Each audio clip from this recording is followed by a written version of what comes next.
Friends அனைவருக்கும் வணக்கம். இன்றைக்கி வழக்கம் போல் மாடியில் பூ பறிக்கலான்னு போயிருந்தேங்க. நான் போன நேரம் பாருங்கள், மழை பலமாக மழை வர மாதிரி இருக்குது. வானமெல்லாம் கருத்துருச்சு, சரியான காற்றடிக்குது. சரி, வேக வேகமாக பூவை பறிச்சிட்டு வந்துடலான்னு போயிட்டாங்க. பார்த்திங்கன்னா ஒரு பக்கம் வீடியோ எடுக்கிறதுக்கும் ஆசையாக இருந்தது. அந்த மேகங்கள்லாம் அவ்வளோ அழகாக இருந்தது. சரி, அதையும் எடுத்துகிட்டு பூவெல்லாம் கைக்கு வந்த வரைக்கும் வேகமாக பறிக்கிறதுக்குள்ளேயே மழை வந்துடுச்சுங்க. அவசரமாக கைக்கு வந்ததெல்லாம் பறிச்சுக்கிட்டாங்க. அடுத்தது பார்த்திங்கன்னா, இந்த ஆடிப்பட்டத்துக்காக நம்ம பீர்க்கங்காய் ஒரு 5 விதை போட்டிருந்தேங்க. அந்த 5ல் 4 விதை நல்லாவே முளைச்சிருந்ததுங்க. அந்த 4ஐயும் எடுத்து சரி சும்மா இருக்கிற டைமில் அந்த நடவு பண்ணிடலாம். இப்போ கிளைமேட் நல்லா இருக்குது இல்லைங்களா, அதனால் இந்த அளவுக்கு வளர்ந்துட்டா போதுங்க. இப்போ எடுத்து வச்சிடலாம், இதுதான் கரெக்டான டைம். இதுக்கு மேலே வளர விடக்கூடாது. அதனால அதையும் எடுத்து வச்சிடலான்னு சொல்லிட்டு எடுத்துட்டேங்க. 4 செடியும் எடுத்துட்டேன்.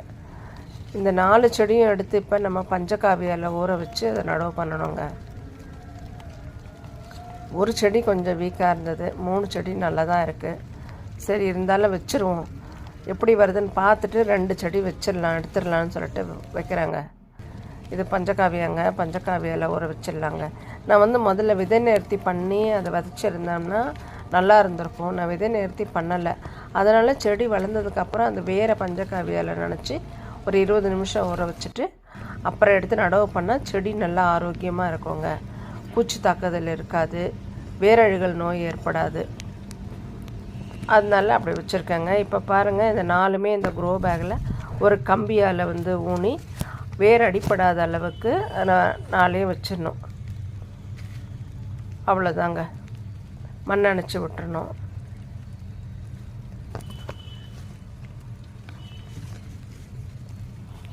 இதில் 2 ஆரோக்கியமாக இருக்கும். 2 எடுத்துடலான்னு தான் வச்சுருக்கேங்க, பிளான் பண்ணியிருக்கேன். பார்க்கலாம் எப்படி வருதுன்னு. ஒரு 4 நாள் வெயிட் பண்ணி பார்க்கலாம்.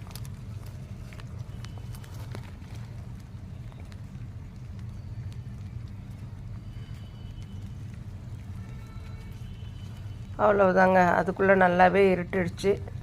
சரி, மீதி வேலையை நாளைக்கு பார்க்கலான்னு சொல்லிட்டு பூவை மட்டும் பறிச்சுக்கிட்டு வந்துட்டேங்க.